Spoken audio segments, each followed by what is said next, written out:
Okay. Real hot like that? Yeah, well, that's one thing about drying the rice out good. It doesn't take too long. Okay. Okay. Okay.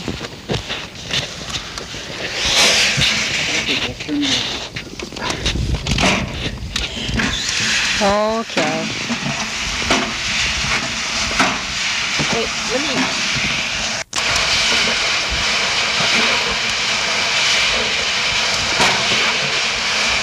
You know what I should have done, Susan? I got all of those vegetables.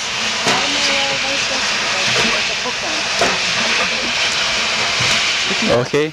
Okay, now this here procedure goes, maybe you have to turn that 10 or 15 minutes until it gets brown. And of course, then after this here gets the light brown color as you want it, then it's taken out and then we put it in a box and it's ready for dehulling, and they go into the dancing stage then. This here will take about 10 minutes to get that brown though.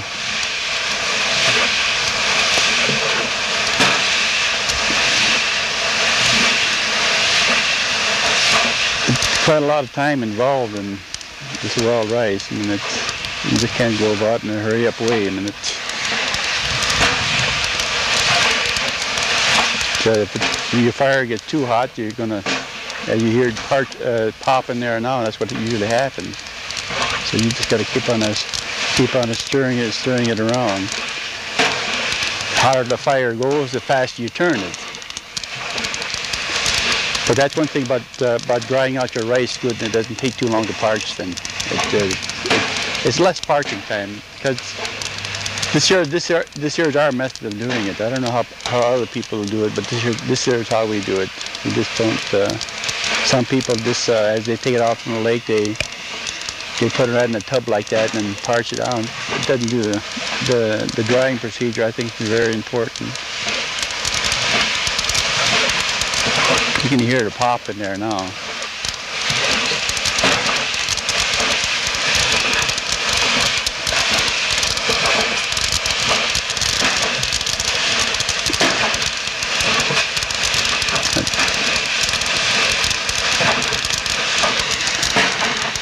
I mean, that's what we found. The drier your rice is, the easier it is to parch.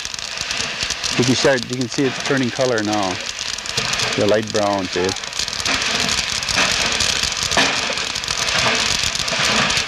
You always kick it on the side there. Yeah, you're getting that's too hot. Huh? Yeah, it's almost about done. See how it's turning there? Oh, that's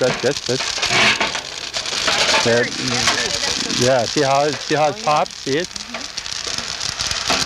I always put that paddle into my arm and go like that. Yeah.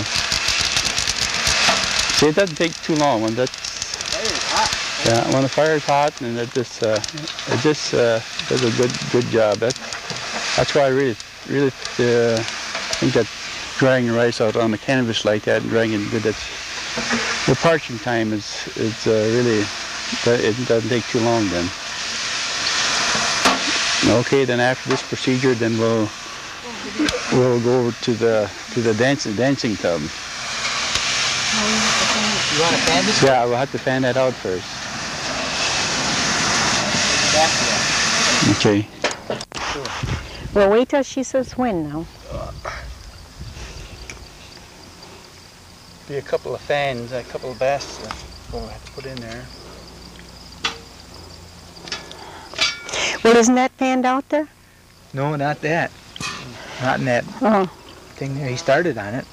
Well, just use a little bit and put it in there, that's all. You ready, Dorothy? Mm-hmm.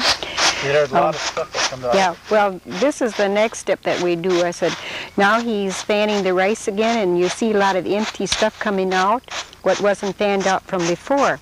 Also, the black stuff, when it was roasted, it burnt tails, you know, all of that dust has to come out. And if you don't get this all out, I said, that's going to go in your dancing tub and it'll get your rice dirty. They'll be inside of there. But you go through the processing of the same rice over and over so many times until you get every hull out. It's nice, and when it's finished, then it's nice and clean. Usually it takes about 2 fanning baskets full in order to put it in your dancing tub. Well,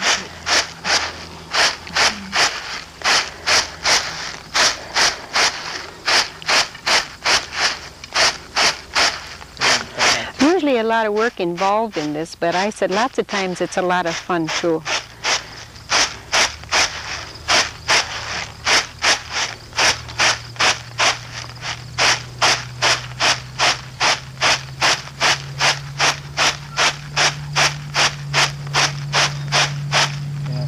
There. Now he's going to put it in our dancing tub. I think you take one more. About 6 hands for you.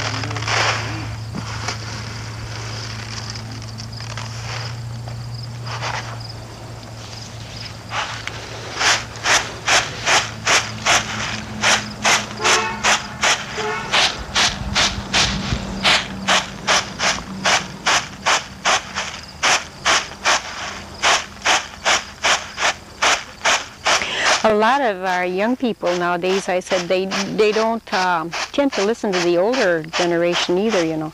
But this is the way we was always taught. Dry it out real good first. Not to roast your rice in the evening or anything. Do it whenever it's high noon or something. Okay. And if you do it in the evening or you leave it damp, your rice will turn moldy. It won't last very long. Okay, let's go into dancing. Well, They usually wear rubber boots. Some say we usually go barefoot if we were doing it. yeah. Well, I imagine the old Indian would wear a pair of moccasins. But I says we use lightweight rubbers. And we usually don't walk all over either whenever we do that. But he did this time. But I said, you do this for, about 10 minutes. You just keep turning your feet over and the rice just continually, you know, moves in the pan.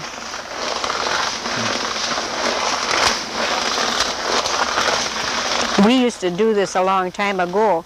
We used to have a deeper hole and then dance rice in the hole, you know, but since these new modern pans come out, tubs, we start using those. We found these here because of the round bottom, you're able to get all the rice. Because we had the wooden tubs. We stuck on the side.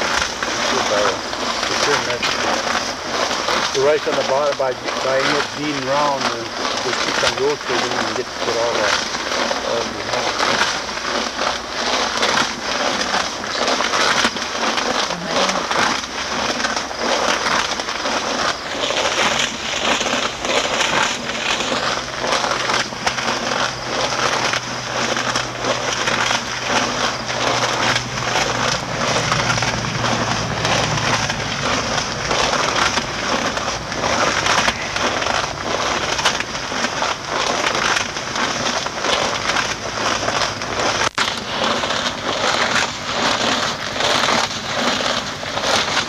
Sometimes when they're dancing like this, you have to dance it twice.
No, it ain't.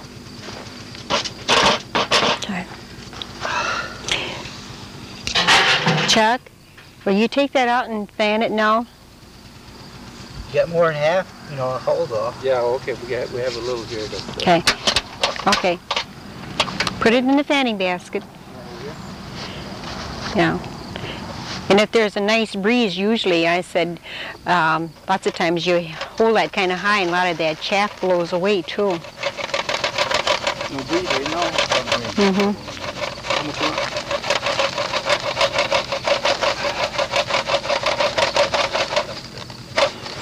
You probably on your second dance won't dance on it as long as you do the first time. Now how far are we going? Right over that This sure going to be dusty. Go back there.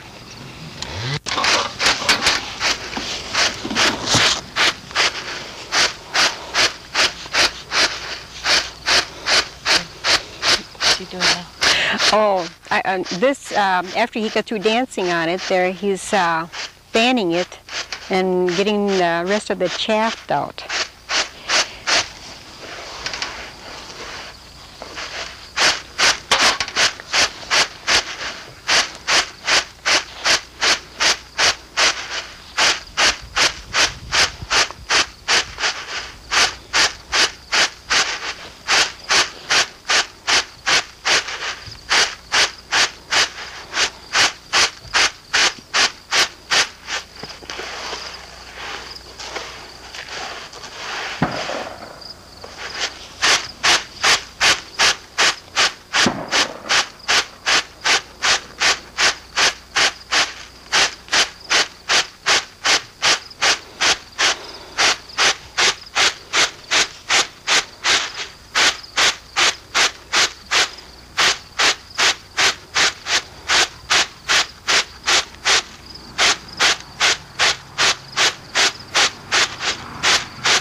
That's the second one. Oh, okay. Okay. Okay. Okay. Okay. Now this is the first dance, like I said before, and now this year, whenever they get done with the others, what's in the tub, then they'll dance on this the second time, and then this, the second time, we'll get rid of all of the hulls.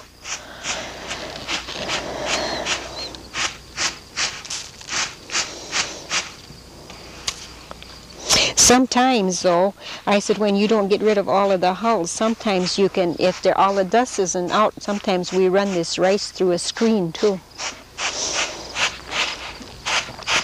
But you'll find out that all the dust is out.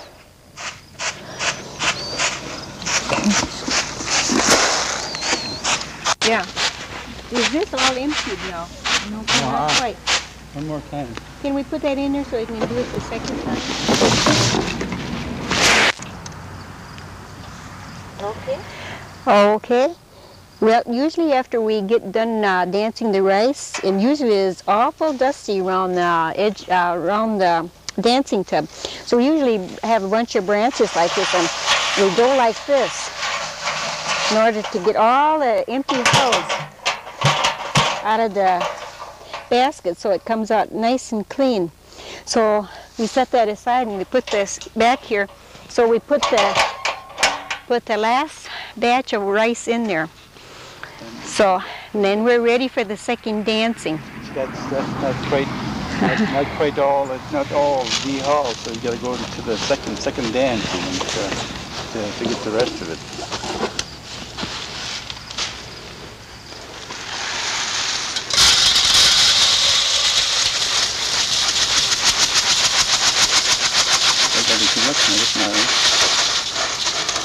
I remember years ago when Chuck's dad danced on rice, he used to stand there and dance on the rice and used to sing powwow songs.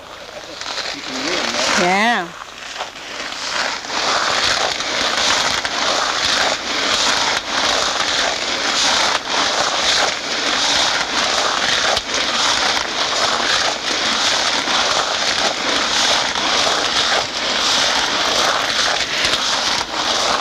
What are some other stories like that about racing? Oh, I don't know. It just used to be such a festive occasion for the elderly Indians. I said, we have pictures of our older Indians where we have Emma and Nellie and Chief and Dora. They used to be all together and just such a happy time, you know. Everybody worked together. And I said, it's this year though, when he's dancing on this race, is going to be just a few minutes more.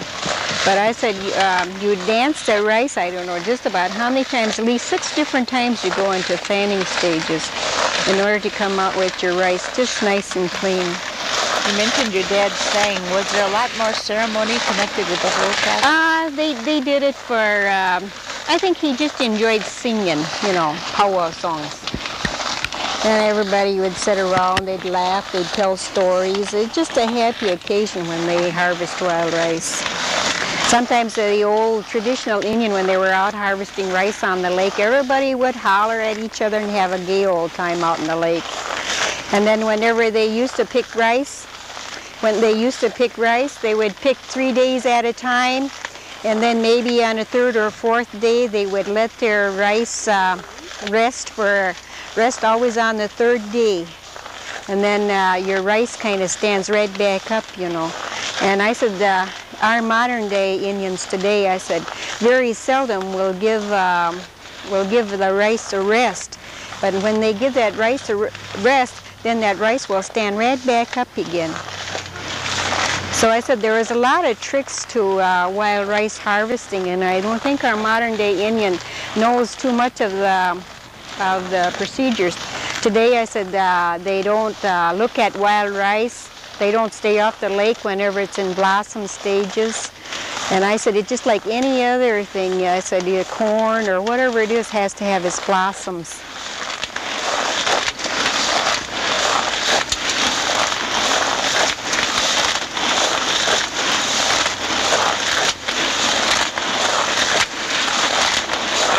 Usually another thing, whenever they roasted rice and whenever they have a big fire there, I said the ladies would go and get some bread and they'd make squaw bread, roasted over the open fire there. So I said, this is such a happy time for us to do that. A lot of people turn to machinery today, and that's something I'm opposed to. Like when you roast the rice over the fire, I said it gives it a flavoring. And I said you find that your rice, whenever it's cooked, it fluffs out so beautiful, you know. So there's a lot of steps and procedures here that goes along with this. Smile, Jeffrey! You've got it, Marty, you're smiling.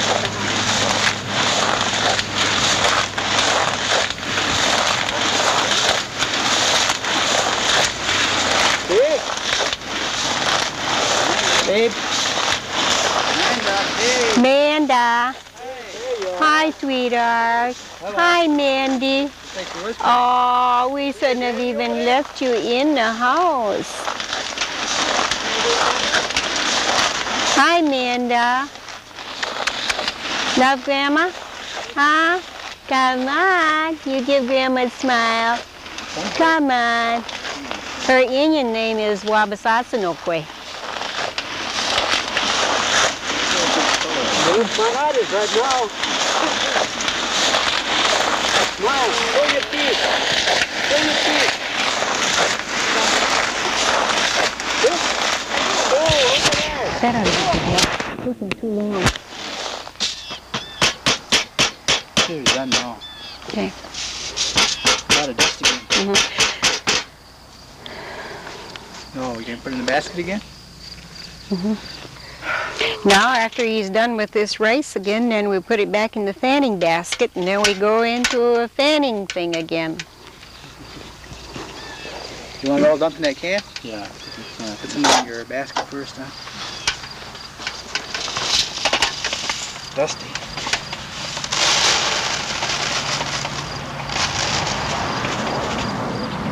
Huh?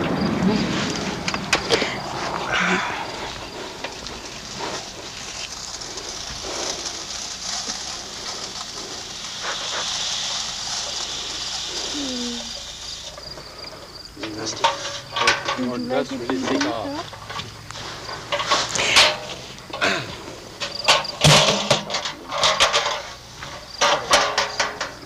Clean that out. Everything's got a hole in it. I see that. Yeah, let's start pushing down there. I'll have to take it to Dad and have him weld it for you again. You got a lot of it down in the hole there.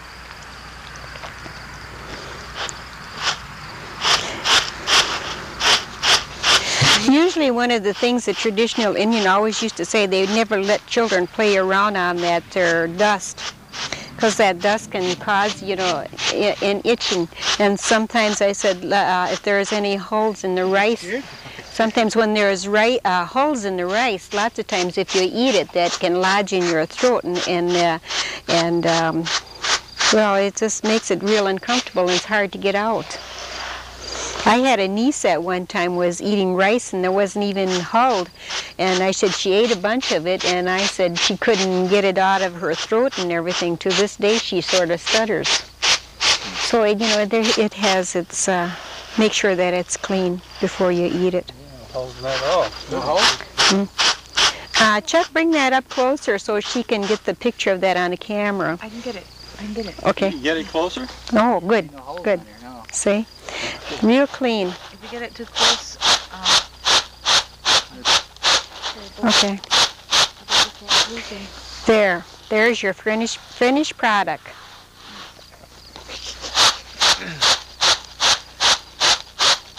That fits you. See Uncle over there? You see Uncle? You see Uncle? Finished. There. Ready for bagging. Yep. Ready for sale. That's too bad. I says we didn't have the finished product And cooked. ready to eat. Yeah. Right. Boy. Here you are, Chuck. Pour it in there. There, she can take a picture of the finished product. Change it? Yeah, change it. Here inside. Give us some Coke. oh wow. 9-foot Coke now. Say bye-bye, Daddy. Oh, does that Bye. good? Yeah. Say bye-bye Bye-bye. to Daddy. See, all the old folks are going out to eat tomorrow, eh? Yeah. But there won't be no feeding tomorrow. Anybody else knows that? Quite a bit in Put here. her in bags like this here then. Change it already? You only type changing a little bit. How many pounds are in this bag? 2 pounds. What's rice selling for these days? Well, we get $5.50, $6. Don't get her by that dust soup. Profit and all the work that you do and put into the rice. Well, it is. I mean, you usually sell it for, when you sell green, I mean, you get, they usually average about around 60 cents a pound, and you sell it, when you cure it up, of course, there's a little time involved, but you We're on this side, double so we'll it, see triple by the the money, dust. and then at least $5 a pound. I gotta fan that some more. That's not all fanned out. That's not all the dust out of it. We have to get that screen made, yeah? Yeah, we'll have to get that screen on the screen. Right nose, would you like So that's about all we got to show you.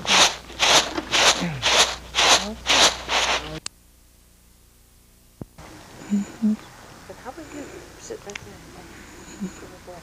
Talk to her. Yeah. And bring my camera covers so she talks to it.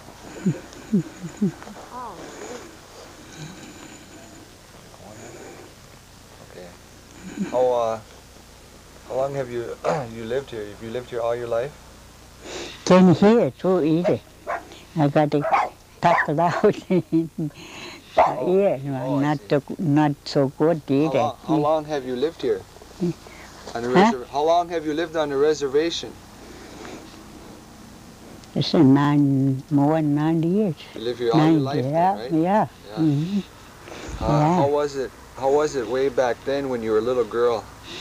We're back to the Crandon, I born in Crandon. Yeah. Yeah, that's where we live. First time, see, we move in again, stay here. Stayed here then? Yeah, stay here. Yeah, we stayed on a long time in Crandon. I remember them houses too. Not much white people in it, and today it's gone to a big town. Yeah, there wasn't much white people in Yeah, here then. just one store, another store, another one post office. Post Go office. here. Yeah, that's my husband's father put up a post office.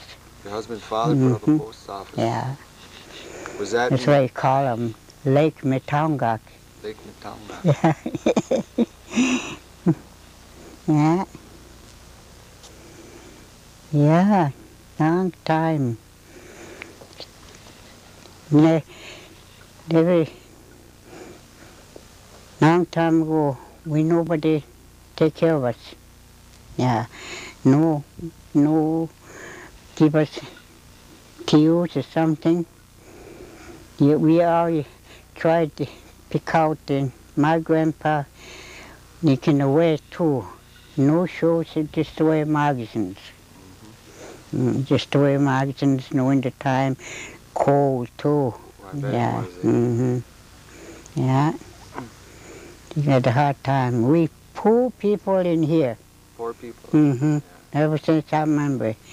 Just now, going up now, get something for the other people. See? I know everything. I know. First time the government, he came over here, Crandon, gave him some flour and pork. And pork. Yeah. First we married then, see? Yeah.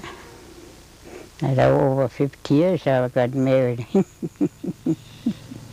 See? Yeah. It's the first time it happens in white people, see? Ever since next day again, come again. Give us the same thing again. Last time he come, I don't know who come. He gave us in boxes of food, cans. So the hop, that's why we get a hop. Little bit of hop.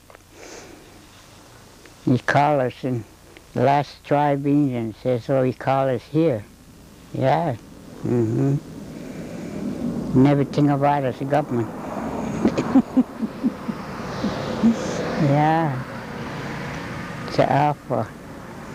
Now, my grandpa, he hunting. You get to eat something, you kill it, see? Yeah. Would they? No flour, no sugar, no coffee, no tea, nothing. Just our own. Pick out my grandpa the food to eat. You would go out in the woods and you would put food in? We stay in the woods too. Yeah. You stayed in the woods. What did you live in then?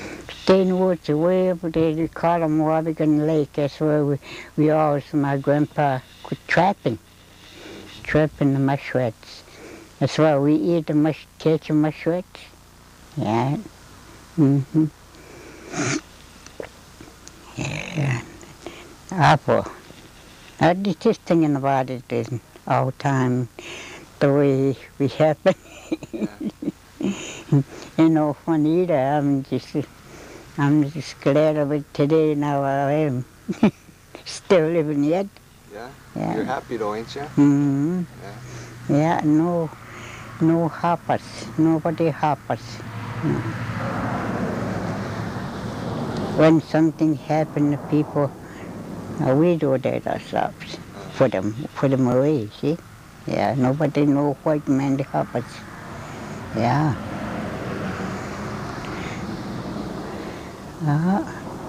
Awful.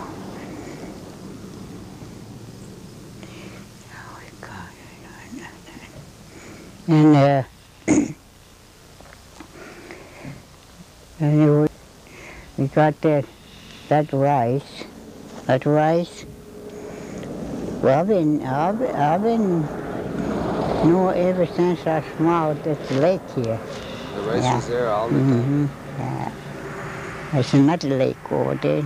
There's another lake over there. Another one again. Then the white people spoil it. Pull them up. Pull them up and now that rice. Now we didn't pick over there. I just right here, keep it up here. Yeah. That's why we eat in the winter time, save it.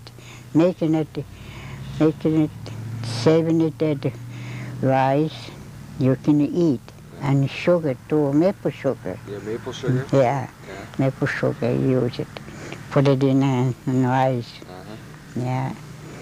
So I did do a long time ago. The blueberries, they can dry them in the sun. These are good raisins today now. Yeah. Yeah.